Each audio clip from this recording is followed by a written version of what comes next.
एकदम मस्त व्यू है यार ऊपर का। अभी मैं, क्योंकि आपको पता है ये लोग जो है इन्वायरमेंट प्रोटेक्शन को बहुत ज़्यादा सीरियसली लेते हैं, बहुत सेंसिटिव हैं ये लोग। और ये बनते हैं तकरीबन, अल्लाह आपका भला करे, 56,775 rupees.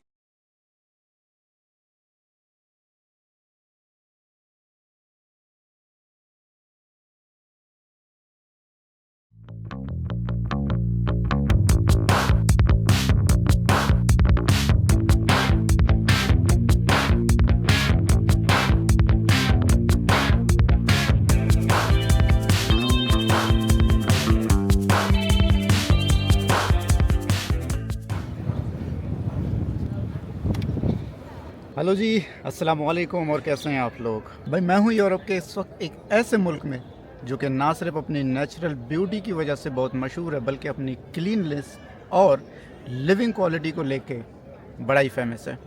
Welcome to Zurich, Switzerland.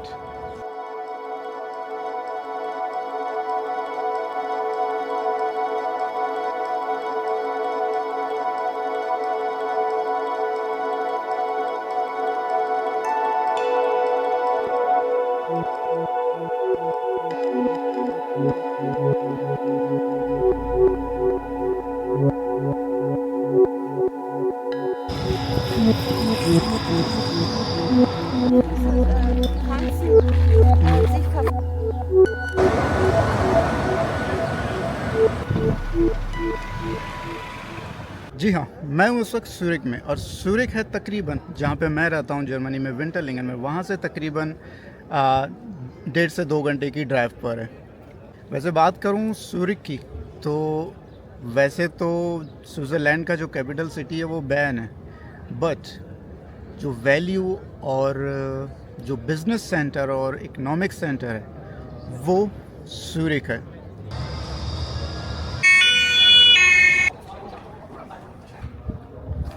Switzerland की अगर आबादी की बात करें तो यहाँ पे लोगों की इतनी ज़्यादा आबादी नहीं है। अराउंड 9 मिलियन लोग यहाँ पे रहते हैं। अगर मैं इसको कंपेयर करूँ एज़ कराची, तो तकरीबन कराची में इससे 2 गुना ज़्यादा लोग रहते हैं। जी हाँ, कराची में तकरीबन लोगों की जो आबादी है वो है 24 मिलियन। अब आप अंदाज़ा लगा सकते हैं कि पाकिस्तान का एक छोटा सा शहर जिसकी आबादी 24 मिलियन है, और स्विट्ज़रलैंड जो कि एज ए कंट्री है, उसकी आबादी सिर्फ 9 मिलियन है। और सूरिक की जो आबादी है वो है तकरीबन 4.5-5 लाख के अराउंड। और जो अराउंड जो इस बॉर्डर के करीब रहते हैं, यानी कि सूरिक के आसपास जो रहते हैं, अगर सबको कंपेयर करें तो अराउंड 1.5 मिलियन लोगों की आबादी सिर्फ अराउंड सूरिक और सूरिश के आसपास है।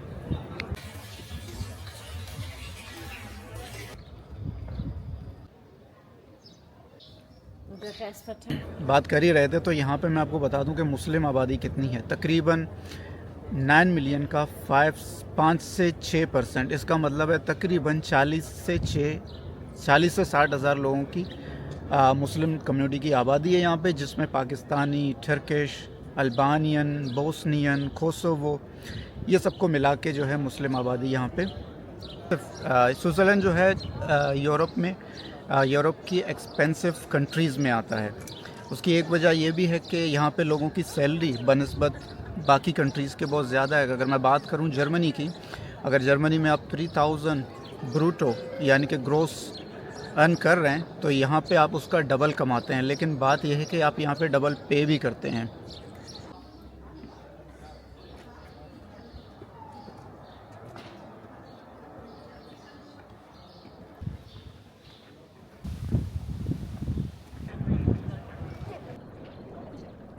यहाँ पे लोगों की लिविंग क्वालिटी बहुत बेहतर है, सफाई बहुत ज़्यादा है, और इसके अलावा क्राइम रेट बहुत कम है।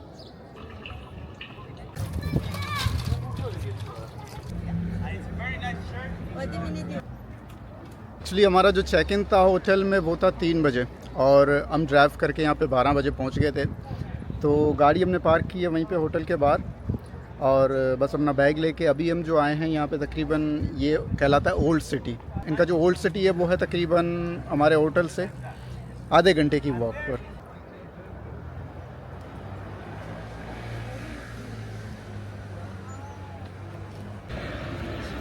आज के दिन हम जो है सूरिश सिटी का, सूरिक कन्फ्यूजन है यहाँ पे, बहुत से लोग सूरिक कहते हैं, बहुत से लोग सूरिश कहते हैं। सिटी को थोड़ा सा एक्सप्लोर करेंगे।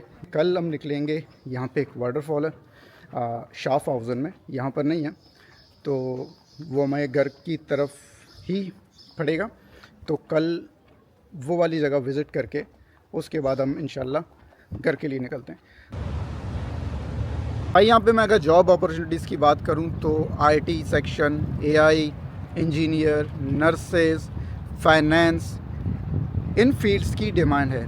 तो अगर मैं स्विट्ज़रलैंड की लैंग्वेज की बात करूँ, सच एज़ स्विट्ज़रलैंड की अपनी कोई लैंग्वेज है नहीं, लेकिन यहाँ पे बड़े पैमाने पे लोग 60% जर्मन बोलते हैं। लेकिन जर्मन भी ऐसी कि जर्मनों का सर चकरा जाए, यानी कि अगर हम जर्मन में कहते हैं ना गुटन टाग का मतलब गुड डे होता है। और अगर मैं इसको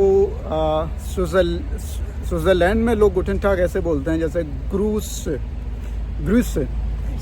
ग्रूसली। तो ठीक है, अगर कोई मुझे ये बोलता है तो मैं खुद परेशान हूँ कि मैं जर्मन सीख के आया भी था कि नहीं।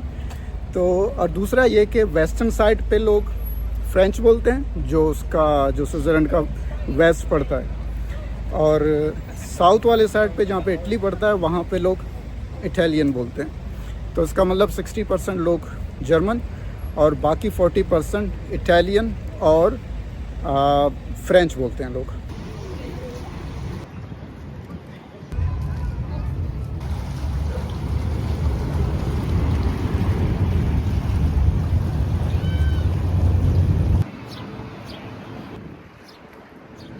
भाई मैं पिछले 1.5 साल से जर्मनी में रह रहा हूँ।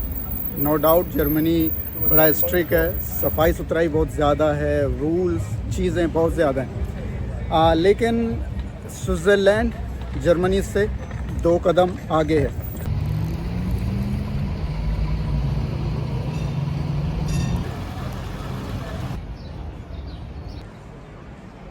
तो भाई ये है सूरिश का मेन ट्रेन स्टेशन।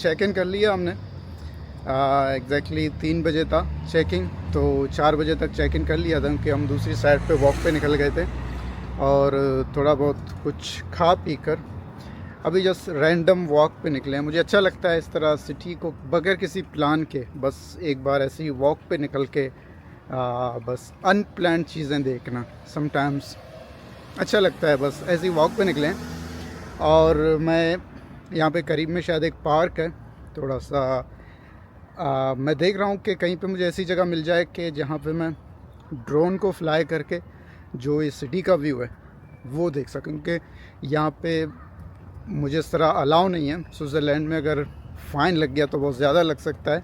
मैं शहर के बीच में जहाँ पे घर, बिल्डिंग्स और लोग हों, तो वहाँ पे इस तरह मैं ड्रोन फ्लाई नहीं कर सकता। ठीक है, तो मैं देख रहा हूँ कहीं कोई पार्क वगैरह मिल जाए जहाँ पे मैं इजीली ड्रोन फ्लाई करके थोड़ा सा सिटी का व्यू देख सकूँ।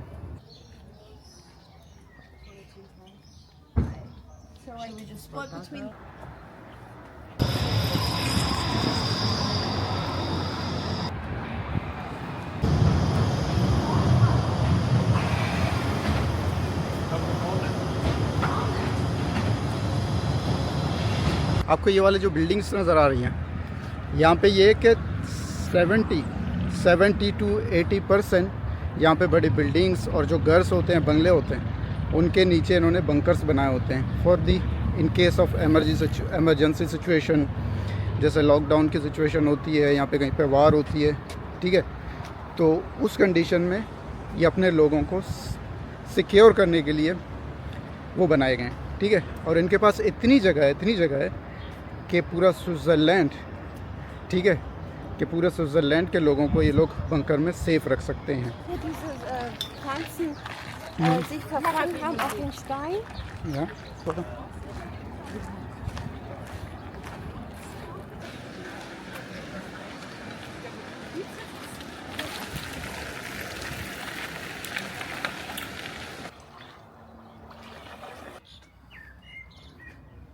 तो भाई लिटरली 1 घंटे की वॉक के बाद हम एक ऐसी जगह पे पहुँचे हैं जहाँ पे आपको पूरी सूरिक सिटी और जो सूरिश लेक है वो नज़र आता है। कैन यू सी बिहाइंड मी?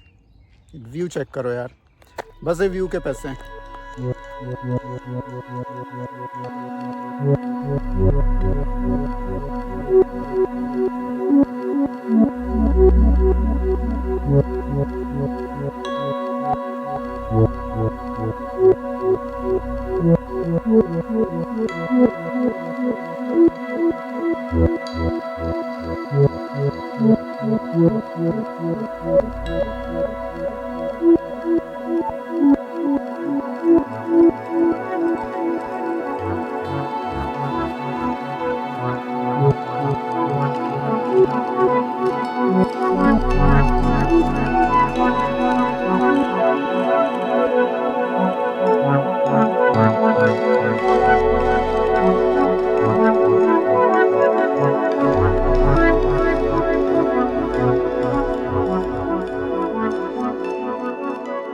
अभी इस वक्त हो रहे हैं रात के 9:10 और अभी हम जा रहे हैं होटल की तरफ।